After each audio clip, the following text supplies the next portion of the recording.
Po mga suki, nagluluto po tayo ngayon ng chicken adobo. Ginisa ko po ito sa sibuyas, bawang. Lagyan ko po ng toyo at ayaw ko po ng asin kasi gusto ko po matingkad. Matingkad po ang kulay. Pag putla po kasi ay mukhang hindi po masarap. Tapos nilagyan ko po siya ng paminta. Ewan ko po ba ba't ang mga manok ay nagtutubig. Ito po, matubig po ang manok.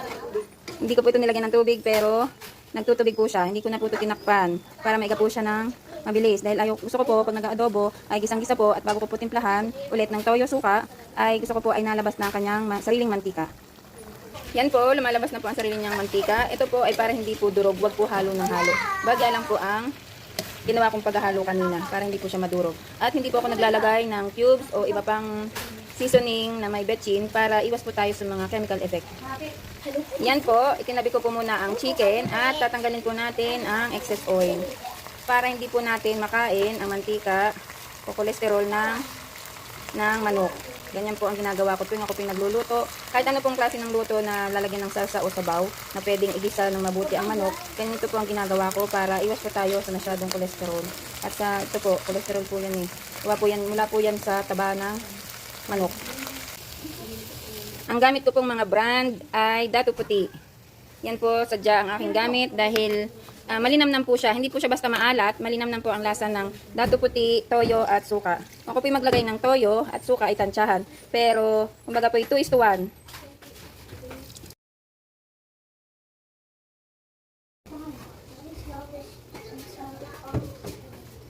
Yan po natin din ang Dato Puti oyster sauce.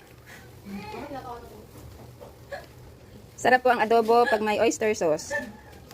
Yan po, kumukulo na siya, kaya pwede na po natin siyang haluin ng bahagya lang para hindi po maganda durog ang ating manok. Lalagay po ako ng kaunting tubig para sa kanyang pagpapakulo at ang aking mga anak po ay mahilig sa sabaw. Dahil sabi ko nga po dun sa aking kwento, kami po ay nabuhay na sa sabaw. Kaya lagi na po kami nasanay na may sabaw. Kahigin po natin yung mga gilid-gilid at yan po yung magdadagdag lasa at sarap sa ating chicken adobo. Rin po natin ilagay ang ating patatas. Hawiin po natin sa gitna para mailagay po ang patatas. Saka po natin takluban. Yan po, luto na po ang ating patatas. Dahil isa pong sikreto para masarap po ang adobo ay pakukulin nyo po siya ng sobrang hinang-hina po ang apoy para lalo po siyang sumarap. Natutunan ko po yun sa aking bayaw na yumauna na isa pong Ilocano at masarap pong magluto. Tayo ng konting dahon ng laurel para po magdagdag aroma sa ating adobo.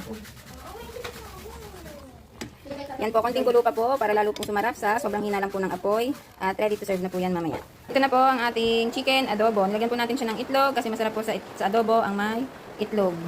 Yan po.